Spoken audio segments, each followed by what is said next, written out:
All right, guys, welcome back. Happy Finance Friday. It's me, Daniel, with VintageMagic.com. And today I'm going to do a video about, well, the first order I've done with Beckett. I just got it back. It was a 20-day business day service, 10 to 20 days, and I got it within about 10 days or so. So, well, plus some shipping, but I was very happy with the speed. That was my concern. There's no more guarantee for these kind of services. I know PSA had that. I don't think Beckett ever had it, but Beckett was always usually on time in the past. And with the whole COVID situation, well, I was really weary about sending anything in. And also, more importantly, the quality of the grades. Wow, look at that brick of MTG crack, basically. All right. Yeah, with all the, the grading companies kind of having a problem with the pandemic, having an influx, it was really hard. All right, so let me get this stuff out. Typically, Beckett does this sometimes in like, I don't know, these are like wrapped in black, but I guess not today. It's all, I think with the black, it looks a little more gangster-like, kind of like drugs, but it's not, obviously. It's magic cards. I don't want to get demonetized, guys. Come on, calm down. Calm down. All right, let's open this thing up. So this is an order that I submitted, a pretty large order of the largest, to what I believe, the largest Summer Magic order I've done. A guy submitted a whole Summer Magic set to PSA once, so that trumps this particular order itself. But I actually had another order at the same time, which would trump that. So I basically submitted about 500 or so cards in Summer Magic, mostly commons, uncommons, and then a bunch of rares. And some of these are pretty much the end of it all, meaning I've told you guys in the past, from my calculations, I believe there's only, let's see, there is about less than 50 rares, and some of them probably even like 20, maybe that. And commons, uncommons is a little bit of a different story. I think what happened, from my knowledge of understanding it now more and more through selling, is for some reason during that weekend when the Magic presses stopped, a certain amount of it wasn't run evenly. I think a lot of people think that, oh, these are all evenly distributed or evenly done. And I don't think that was the case. I think some were just more than others. By the way, I don't know the exact guarantee on that, but I'm just guessing. And I have the, most experience in doing this. Been doing this. I'm your Summer Magic guy. I'm not saying I'm the expert of it, but I'm definitely an expert of it. So, yeah, from my thought process and, knowledge, I think what happened was there was some that were, the sheets were not evenly distributed. So it's not like you have, even amount, right? And because that actually makes a lot of sense, because during the process of that weekend, I would think that the sheets were not, it's not like, oh, I'm going to run an even amount. It's not like you run a rare, a common, uncommon sheet, every single, like evenly. I think what they do, most likely, is, hey, I'm just going to run a little of each, right? And some may have got more than others. I mean, I'm guessing that would be it. So let's take a look at these and a little bit more. I'm going to sort them by color. All right. Vintage Magic. Game, collect, invest. For more information about our consulting and professional services, visit VintageMagic.com.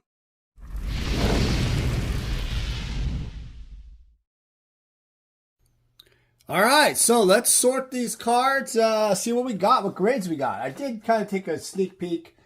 I'm not going to lie that, I saw some of the stuff, but I also was thinking about something. Because there's such a large assortment or so of cards I've sent here, I've kind of guessed that the centering of the cards is pretty much what it is. So what I mean by that is, I don't think there was enough cards, that were printed in multiple times, when they run typical cards. Typically in the older sets, you may find like one run, the centering's better. I'm talking about centering here mostly. And then you have one that, hey, the centering might be a little worse. There might be print defects if it was like, like an Alpha, for example. Alpha Mox Sapphire had like a print dot. So then with that print dot pretty much stayed on there the whole entire time. So yeah, I mean, I don't, because it was ran in a weekend for Summer Magic, I don't think that what you see in the centering tier is pretty much, I think, what you're going to be getting for the most part. Now, I would guess that maybe some of them, it might be a little different for some of them, but all in all, that's my educated guess. All right, so we got some really rare ones this time around, and I'll just start out on the very top. This guy, yep, you know what this is, the Blue Hurricane. This is the most famous misprint. This is kind of weird with this lens. Yeah, it's the 0.6 lens. Let me zoom in here. Hold on. All right, so here we go. This might be a little bit better. This is I have this Samsung Ultra 23. It's crazy. This is a super rare card. There's no 9.5s. This is basically 0.5 from 9.5. So that would make it the 1 of 1. But centering, look at it carefully. Yeah, it's pretty hard to get this thing centered. The left to right is killer. So yeah, that pretty much is consistent with all of the Blue Hurricanes I have seen. And some of them are worse. Like you have, for example, this, wow, this guy got hammered. A 7 centering. Wow. Okay. And I think what's going on there is the top to bottom and the left and right is shifted. And obviously that little right is even smaller. So they give it more of a knock. I think like if you see with this 9, it's more of a balance on the left and right. So yeah, I think the metric is, that's, the eye appeal too, they're measuring. So there's just a really large assortment of cards. You'll notice that there's a lot of like counter spells and hurricanes, demonic tutors, and swords of plowshares. That was kind of the more valuable uncommons, so I submitted in this order. What did I pay for grading? I think I paid the $40 a card. That's the 10 to 20 day business day grade. I'm not getting any discounts right now. So that's one thing I will say is that Beckett stopped doing discounts, even for dealers. Kind of sucks. So, by the way, I don't know if you guys noticed, but these labels are kind of like not like yellow, but they're just like a silvery yellow. I don't know. Comment below if you've noticed that with these newer grades, these newer cards that have been graded. These are the 159 series. So yeah, the newer series out there. Yeah. So all in all, I'm pretty happy with what I see, but I am realizing something very interesting already.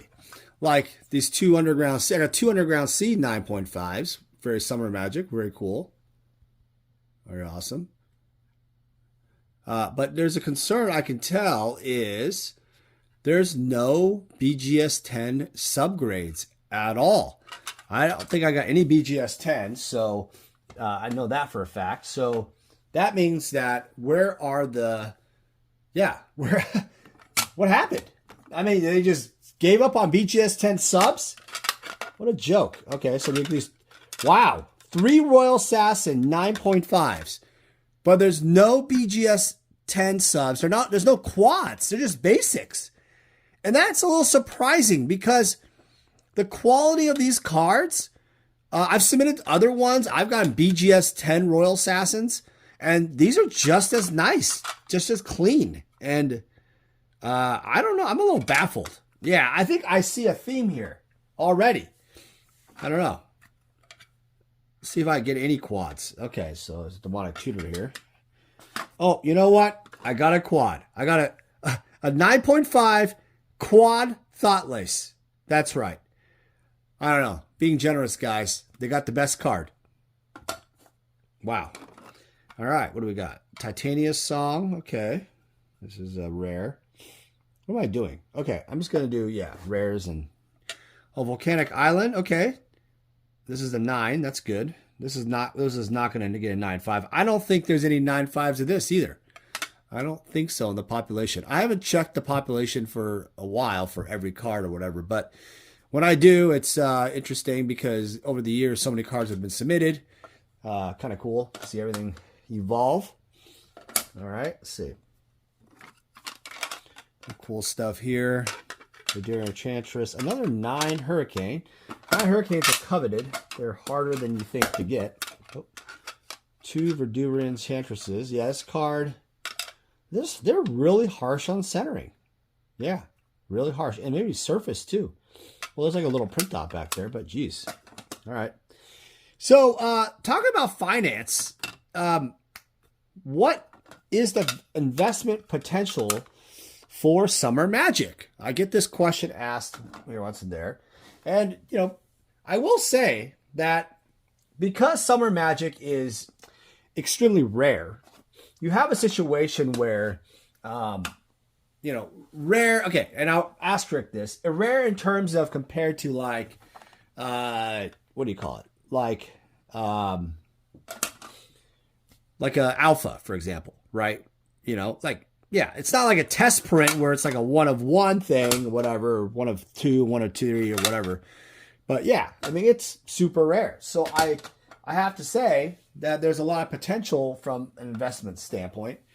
Now, some of you are going to argue, be like, well, Dan, you're obviously have the mother load and you're selling a lot and, you're the expert this, you get, so it's just like, yeah, I guess, for me to say it's not valuable, not rare, I'd be stupid, right? But the thing is, I'm just being dead honest with you guys.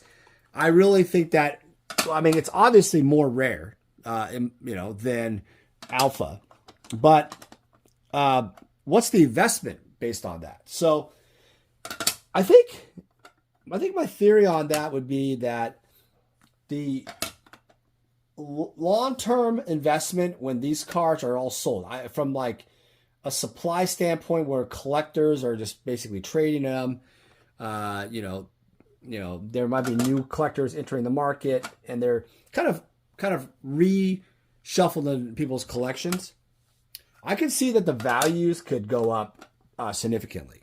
And I also think what could be really rare about these for investment and collecting is if you collect and invest in certain ones. So certain kind of cards. So because the populations are so scarce, if you just bought a bunch of one card, now that's if you can get a supply of one card. Let's just be clear. So I know like a card like Dragon Whelp is like a pet card to some guys, or Birds of Paradise, is pretty rare.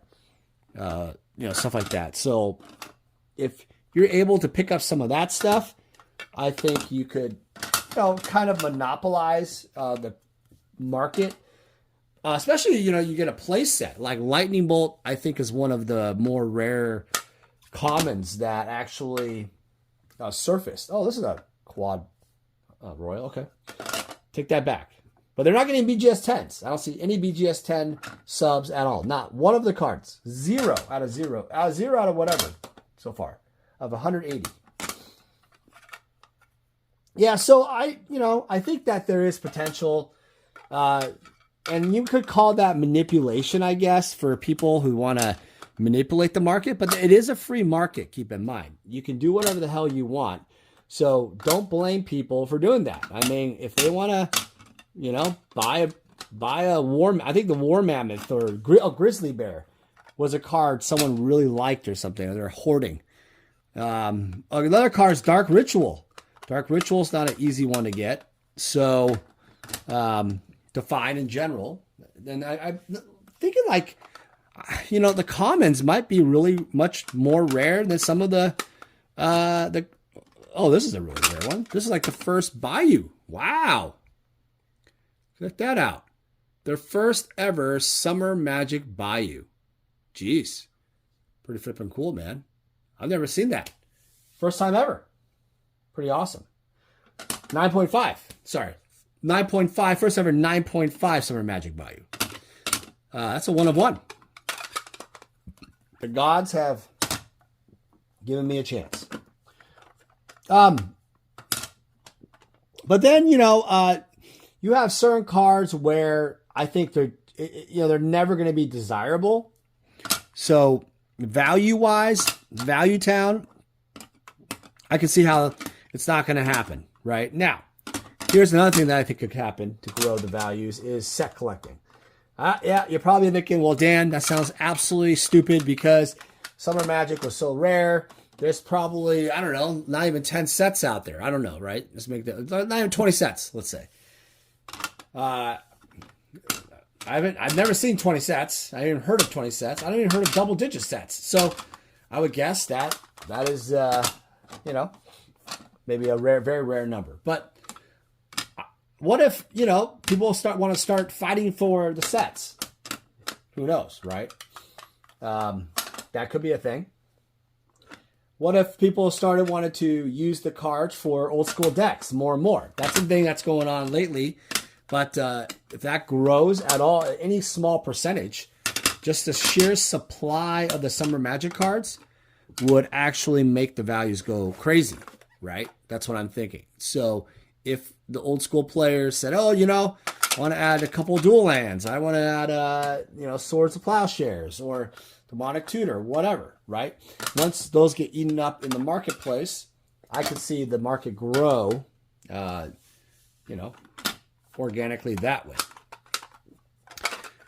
This does leave a little debate, though, to what I've said before in the past about, the concern that people are going to grow up, and the people that did grow up and, fall in love with these cards, like me and you're probably watching this. I don't know if my kids are watching this, if I'm dead or something.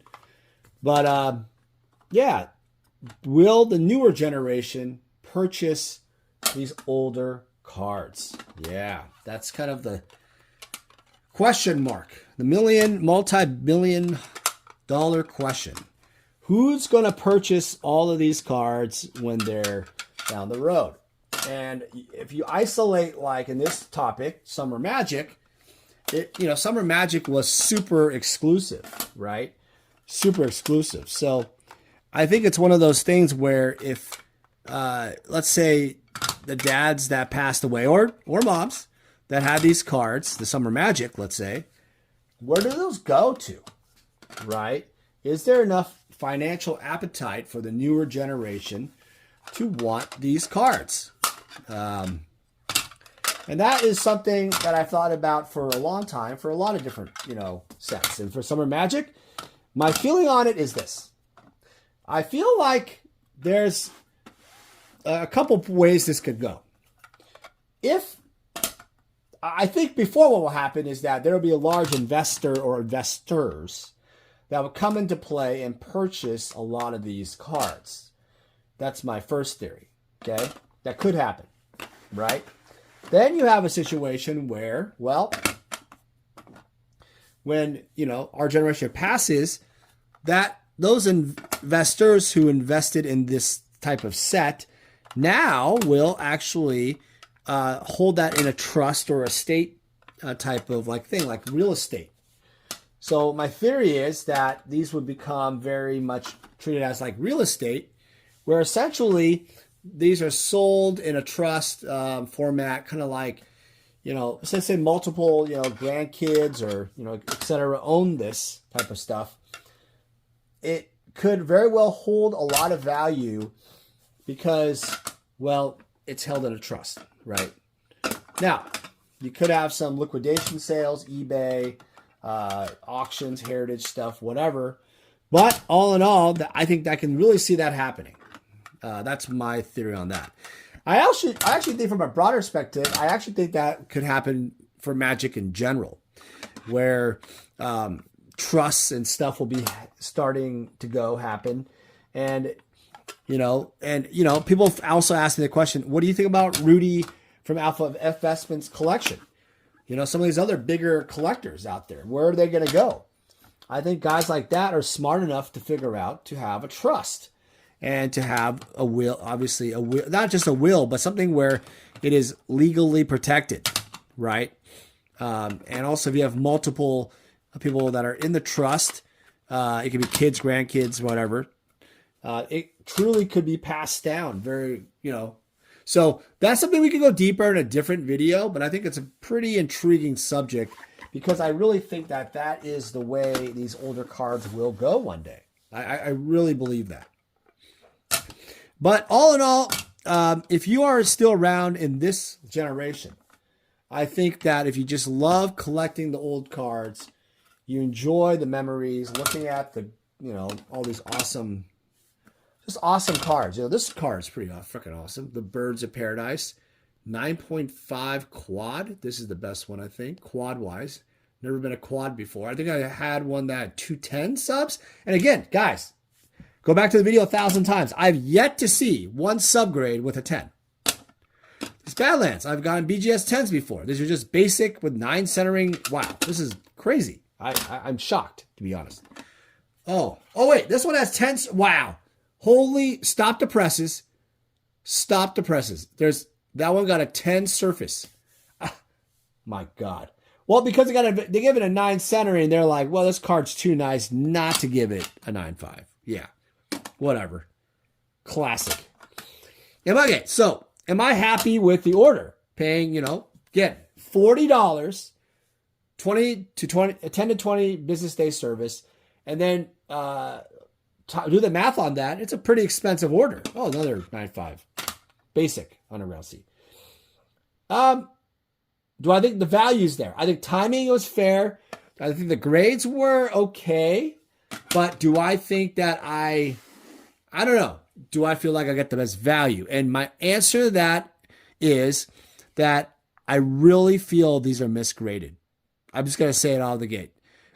In the sense that the nines, they were just firm on nines. They were very, very, very harsh with centering. Extremely harsh with centering than normal. Also, they're harsher on surface this time, I noticed too. In the past, most of these cards have pretty much the same surface. I don't know why they're all, could be scratched or anything. But they're not getting the 10 surface. These are all pretty much like pack fresh quality, right? Razor sharp edges and corners. Why are they getting 9.5? Not 110. 110 corners, 110 edges. I didn't see 110 centering, for the love of God. Just 10 surface? That's crazy. So that means as a dealer, I'm going to have to play the game. If I want to play the game, that is. Shall I play with the knife? I mean, whatever, the dice. Should I just mess around here and crack these cards open on video, resubmit the cards? I'm not kidding. And then see what the grades would be. I almost guarantee you I'm going to get some pretty much the same grades in some way, the overall, but there's going to be some 10 subs. I would think so. And I'm also kind of shocked. I paid more money here. I could have used their $22 slow boat 60 or basically 6-month, 8-month service, right? Whatever, how much delay there is. There's a collector special too. I think it's like $18 a card versus 22, but that's their very basic slow boat service. I could have played that game, saved, way more money, and would I have gotten the same grades? I don't know. Again, depends on the grader who's grading it, subjective, but crazy. I'm shocked. All right, guys. Well, we have easily here, $500,000 plus of, I would say, summer Magic cards. Leave it in the comments below if you're interested in any of these cards. Contact me, 206-914-7974. Call me or text or email me at daniel@vintagemagic.com. Check out my website, vintagemagic.com. It's going to be updating here into something more simpler from what you see today. But call me, text me, shoot email, whatever. If you're interested in these, probably put some of these in my eBay store. Haven't thought about it, but I want to hear about your guys' new grading stories.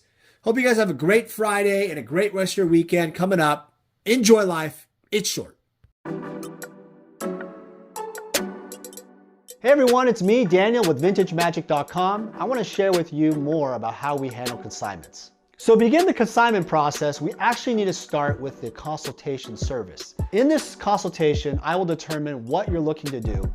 And generally, consigners usually tell me, hey Dan, I'm looking to sell my items and maximize the value of their collection. After we determine through the consultation, I usually like to do an appraisal process. And an appraisal process in terms of a consignment is more fitted towards authenticity and valuation for current market values. From there, after a contract is crafted and signed, we will then receive the items from you. The reason why our consignment process is very thorough is we also identify cards that could be graded so then they can maximize higher dollar values. So the payment process is very simple. Once we have sold your items, you'll get an updated ledger and we will process payment for whatever form of payment you need.